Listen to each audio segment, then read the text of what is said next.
Wake up, the sun is rising in the sky, chasing the stars and waving at goodbye. Welcome back to Vibe Podcast. Today we're discussing the 1973 Lillehammer Affair, a topic researched for us by David Morgan. I'm joined by Charles and Angela. Good to be here, Alice.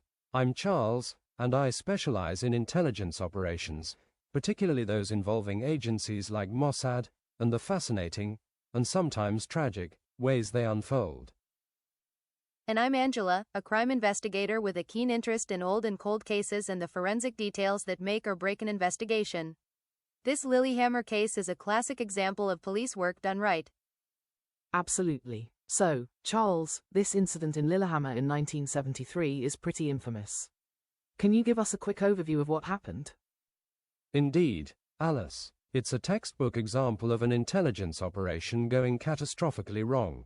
In short, a Mossad team was in Norway tracking what they believed to be Ali Hassan Salameh, a key figure in Black September, the Palestinian group behind the 1972 Munich Olympics massacre.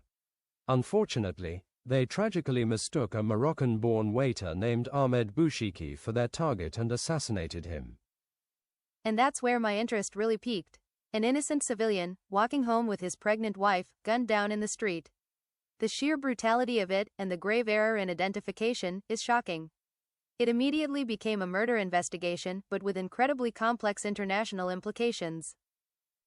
Right. And not only did they kill the wrong man, but a significant portion of the Mossad team involved was actually arrested by Norwegian police.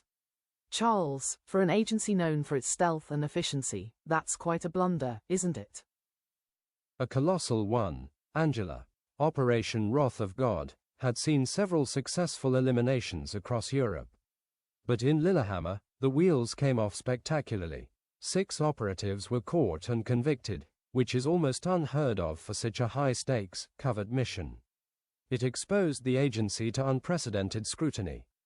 The quick arrests are what truly stands out to me. The documentation mentions Marianne Gladnikoff and Sylvia Raphael were arrested in Lillehammer, while Abraham Gemmer, Dan Ert, Zwi Steinberg, and Michael Dorf were caught in Oslo. This suggests a rapid and effective police response. Angela, as an investigator, what do you think were the key factors that led to the Norwegian police unraveling this so quickly? It seems like they could have easily slipped away. That's the million-dollar question, isn't it? From what I've seen, it boils down to a combination of old-fashioned police work and some crucial operational mistakes by the Mossad team. First, eyewitnesses. In a quiet town like Lillehammer, strangers stand out. People saw the cars, noted license plates, and gave descriptions almost immediately after the shooting. That's gold for an investigation. Which, frankly, is poor tradecraft for a professional intelligence agency. Leaving visible vehicles and rental records, in a small town no less, is a fundamental error. Exactly. Those rental cars and hotel records created a paper trail. Police traced the license plates back to rental agencies, which led them to the names on the contracts, and subsequently to the hotels where the operatives were staying. When they arrested Gladnikoff and Raphael in Lillehammer, they seized fake passports, coded notes, and, crucially, a phone number in Oslo. That phone number was a direct line to the rest of the team. So, the first arrests in Lillehammer directly led to the rest of the team in Oslo? Precisely. The rapid interrogation of those two, combined with the evidence found, allowed the Norwegian police to act swiftly. They immediately alerted Oslo police, and within days, Gemmer, Ert, Steinberg, and Dorf were apprehended. They even found more forged documents, weapons, and radio equipment at the Oslo safe house. The police's immediate communication and containment efforts were paramount. They set up roadblocks and alerted border authorities, making a quick international escape far more difficult than the Mossad team likely anticipated. It really highlights the vulnerability of even highly trained operatives when they make small mistakes in an unfamiliar environment and face a competent local police force. Mossad usually operates with a much higher degree of deniability and security. This was a significant stain on their reputation at the time.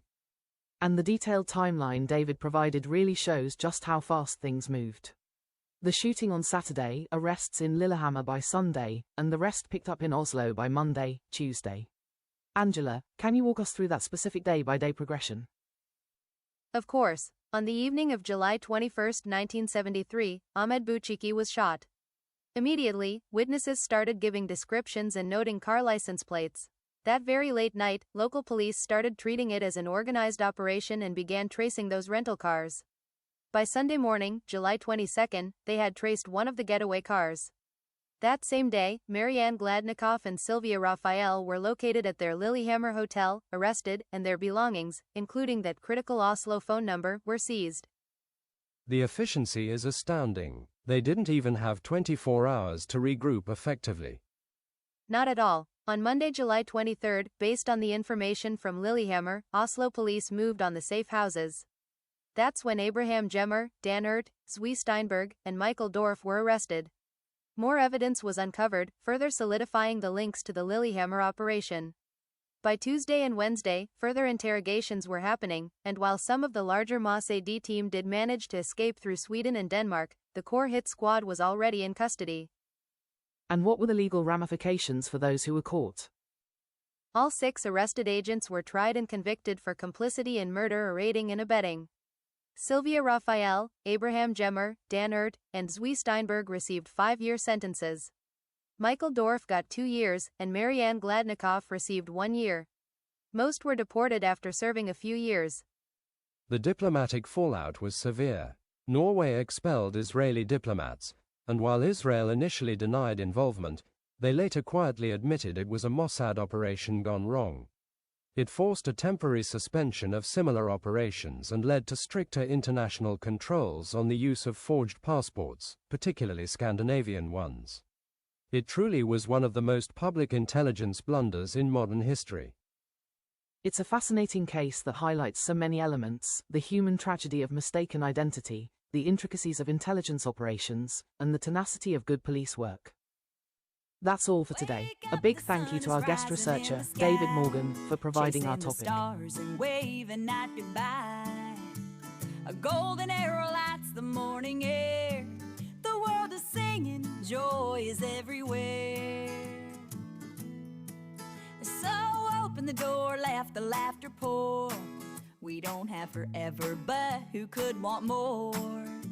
Raise up your glass, let the moment shine. This life is a spark, and tonight it's mine.